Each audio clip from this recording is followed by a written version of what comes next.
There are many, many modules out there, and it's kind of intimidating looking at that list. So I'm going to go over a couple things you can look at to help you pick out the best modules for your project. If you're on Drupal.org, go ahead and click Download and Extend. This will take you to a page that shows you different ways to search for modules. The first way we're going to look at is we're going to look at the most installed modules in the history of Drupal.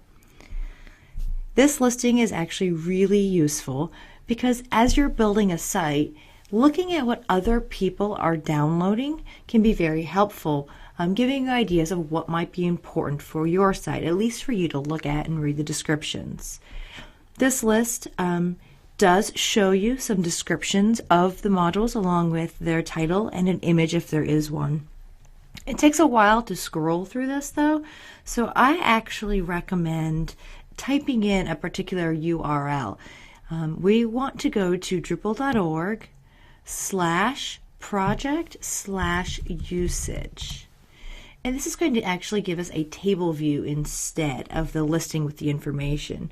And you can take a look here to see all of the same modules we were just looking at in the other view, but a little bit quicker. Most modules are named in a way that from their name itself you can discern what they do. For example, date. Well, that clearly has something to do with date. So if there's something you're interested in, this might be the module for you. You can go ahead and click on it. One thing with these usage stats, however, they are an aggregation of Drupal 5, 6, and 7.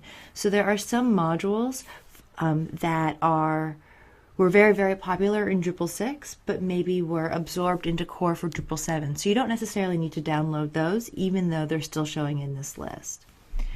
If we go back to our download and extend home, another way to search for your modules is by the categories.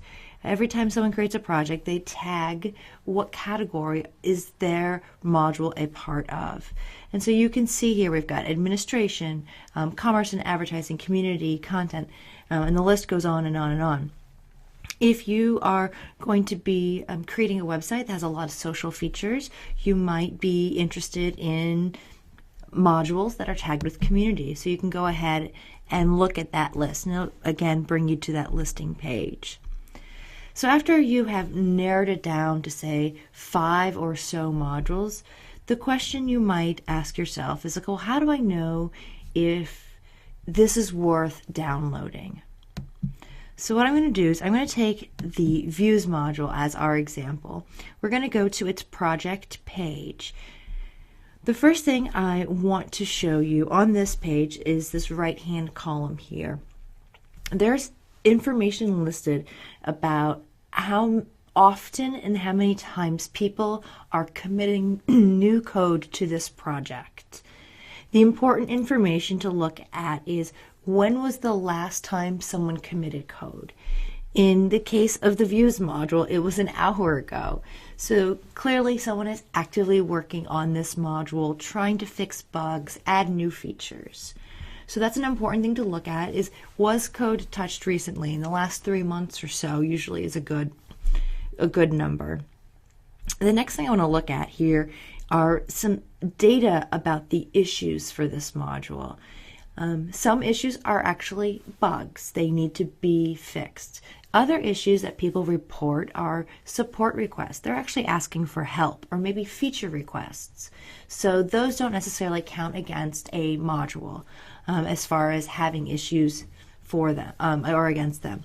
Another thing to remember is just because there are a lot of issues or even a lot of bugs, it's not necessarily a bad thing, because as a module gains popularity, there's a lot more eyes looking at this module, trying it out, and reporting issues. So that's actually a really good thing, is if people are using this enough to go ahead and report issues. So what you really want to look at is the ratio of open to total number of issues or bugs. If the maintainers are actually going in and actively answering questions and fixing issues, then that's probably a really good module.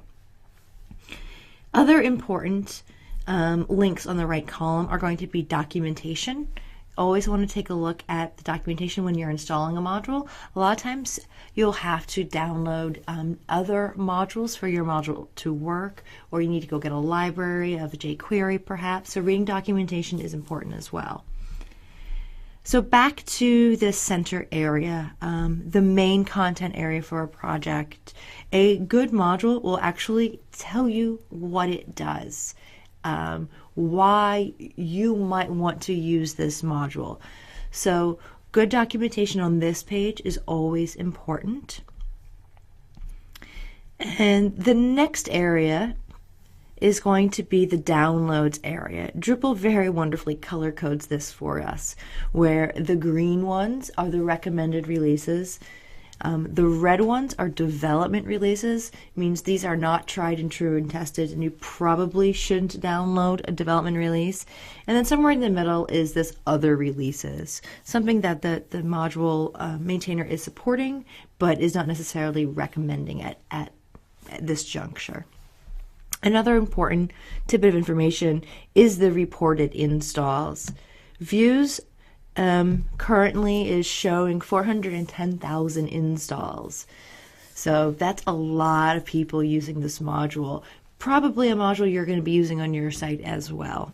You can actually take a look at the graph for the usage statistics per module and watch how it's changing. And it'll break it down for you, not just total installs, but also by Drupal version. And that can be helpful for you to see if, especially when Drupal comes out with another version, is this module gaining traction for Drupal 7? Or was this only really popular in Drupal 6? So you can take a look at that information.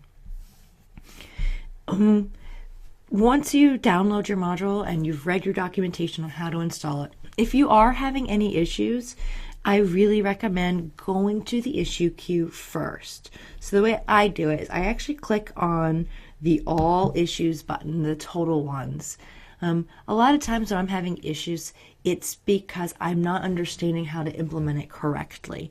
So it's really a support request, so that I go ahead and I will search. Using the search box right here, I will put in what I think is wrong, a couple keywords, but I also want to search closed issues because a lot of times other people will have asked the same question. So you want to see those closed tickets as well so you can get the answer. The other thing that's usually important is to go ahead and select just the 7X issues. Most likely you don't really care about the very specific release, just the ones that are in for Drupal 7. So important to always search the issue queue before you say, okay, there's a problem, because chances are someone else has already reported that. So we'll go back here to the views page. Like I said, things that I find important are, is someone committing to this frequently, regularly enough? Are issues and bugs being attended to? Is the ratio between the total number and the open number something good? Say that people are actually closing them out. And then the very, very last thing, the most important thing about evaluating a module is you have to try it. Try it in a local sandbox.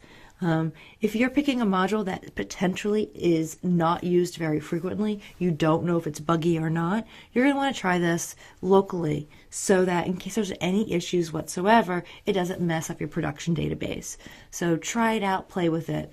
That's really going to be the best way to determine if a module meets your needs. The other thing that I really recommend is getting involved in your local meetups. Once you create that network of people locally, it's so much easier just to write in the discussion channel for that local group. Hey, I'm considering, these two modules. Has anybody tried them? Did they work? Questions like that. And getting some personal feedback from your peers is also very helpful. So again, there are so many modules in Drupal.org. You can go ahead and you can peruse all of them. A lot of times I find going into seeing what's the most installed, chances are I'm going to potentially require one of those modules for my site. And then the next thing is filtering by category. If I know I'm going to be doing stuff with commerce, I can go ahead and filter only modules that fall under that.